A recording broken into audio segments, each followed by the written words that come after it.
Hello everyone, welcome to AMG kitchen. இந்த வீடியோவில் ஒரு சூப்பரான ஒரு ஸ்வீட் ரெசிபி பார்க்கலாம். இந்த சீசனில் மரவள்ளிக்கிழங்கு ரொம்ப அதிகமாகவே கிடைக்கிது. மரவள்ளிக்கிழங்கில் ரொம்ப நிறைய டிஷ்ஷஸ் பண்ணலாம். இப்போ இந்த வீடியோவில் ஒரு ஸ்வீட் ரெசிபி நான் உங்களுக்காக செஞ்சுருக்கேன். இந்த ரெசிபி நீங்கள் வீட்டில் செஞ்சிங்கன்னா எப்போ மரவள்ளிக்கிழங்கு வாங்கினாலும் திரும்ப திரும்ப இதே தான் செய்வீங்க. அந்தளவுக்கு ரொம்பவே டேஸ்டியாக இருக்கும். இந்த மரவள்ளிக்கிழங்கை இந்த மாதிரி சின்ன சின்ன பீசஸாக கட் பண்ணி எடுத்துக்கணும்.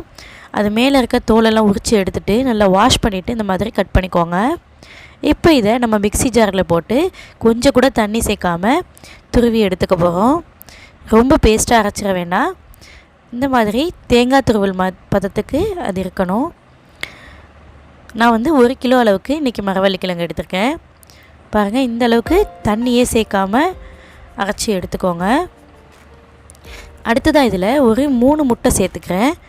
முட்டை நான் இன்றைக்கி நாட்டுக்கோழி முட்டை எடுத்திருக்கேன். நம்ம நார்மலாக கடையில் கிடைக்கிற முட்டையில் செஞ்சோன்னா இந்த ஸ்வீட் கொஞ்சம் ஹார்டாக இருக்கும். இந்த மாதிரி நாட்டுக்கோழி முட்டையாக இருந்தால் ரொம்பவே டேஸ்ட் அட்டகாசமாக இருக்கும்.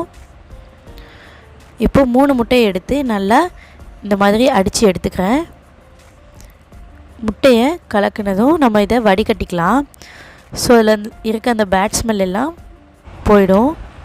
முட்டையை வடிகட்டின அப்புறம் நம்ம இதில் ஒரு 1/4 கிலோ அளவுக்கு, அதாவது 1 கப்பு சுகர் சேர்த்துருக்கேன். சுகர் நம்ம டேஸ்ட்டுக்கு ஏற்றது தான். உங்களுக்கு இதுக்கு மேலே சுகர் ஆட் பண்ணணுன்னு தோணுச்சுன்னா கூட நீங்கள் ஆட் பண்ணிக்கலாம். சுகர் நல்லா சேர்த்துட்டு விஸ்க் வச்சு நல்லா கலந்துக்கிறேன். சுகர் நல்லா கரையணும். இப்போ இதில் ஒரு பிஞ்சு சால்ட் ஆட் பண்ணிக்கிறேன், சுகரை டேஸ்ட்டை என்ஹான்ஸ் பண்ணுறதுக்காக. நெக்ஸ்ட்டு இதில் மில்க் மைடு ஒரு 3 டேபிள் ஸ்பூன் அளவுக்கு சேர்த்துக்கிறேன். இது கண்டிப்பாக ஆப்ஷனல் தான். இது சேர்க்குறதுனால ஒரு ரிச் ஃப்ளேவர் இருக்கும். நெக்ஸ்ட்டு நம்ம இதில் ஒரு தேங்காவை பால் எடுத்து வச்சுருக்கேன். தண்ணி சேர்க்காமல் திக்கான பாலாக எடுத்துக்கோங்க.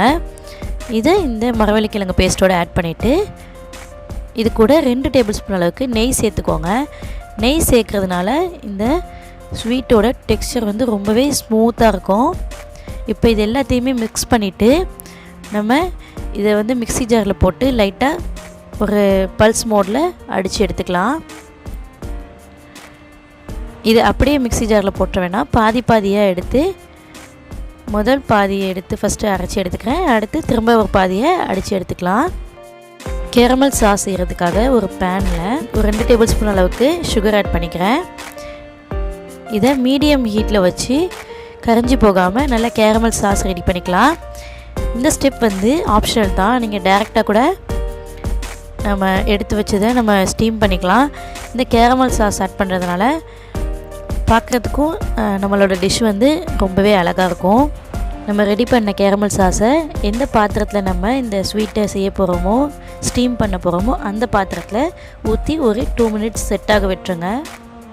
நம்ம அரைச்சி எடுத்து வச்சுருக்க மரவள்ளிக்கிழங்கு கலவையை இதில் நம்ம ஆட் பண்ணிக்கலாம். இதை டைரெக்டாக நீங்கள் சட்டியில் கூட வச்சு வேக வைக்கலாம். நான் குக்கர் யூஸ் பண்ணியிருக்கேன் இன்றைக்கி. குக்கரில் இந்த மாதிரி ஒரு ஸ்டாண்ட் வச்சுட்டு நம்ம எடுத்து வச்ச கலவையை இதில் வச்சுக்கலாம். குக்கரில் வைக்கும் போது நம்ம மூடி போட்டு வைக்கணும், இல்லைன்னா அதோடய வேர்வை துளி இருக்கு இல்லையா, அதுவே உள்ளே இறங்கிடும். இப்போ இது ஒரு 5லேருந்து ஒரு 6-7 விசில் விட்டுருங்க.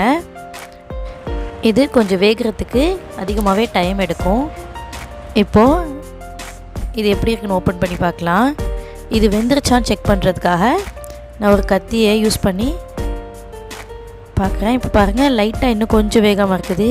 இன்னும் ஒரு 2 விசில் விட்டு எடுத்துகிட்டு நெக்ஸ்ட்டு நம்ம செக் பண்ணும்போது நல்லா க்ளீனாக வெந்துருச்சு.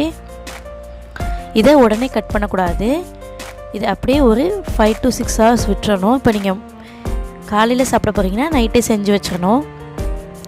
சில்லாகும் போது தான் இது கட் பண்ணால் நல்லா பீஸாக கிடைக்கும். இல்லைன்னா உங்களுக்கு கொஞ்சம் கொல கொலன்னு இருக்க மாதிரி இருக்கும். இந்த புட்டிங் நீங்களும் கண்டிப்பாக ட்ரை பண்ணணும். நல்லா வந்துருச்சுன்னா கண்டிப்பாக எனக்கு கமெண்ட்டில் சொல்லுங்கள். இந்த வீடியோ பிடிச்சிருந்தா லைக் பண்ணிவிட்டு உங்கள் ஃப்ரெண்ட்ஸ் அண்ட் ஃபேமிலிக்கும் ஷேர் பண்ணுங்கள். தேங்க்ஸ் ஃபார் வாட்சிங்.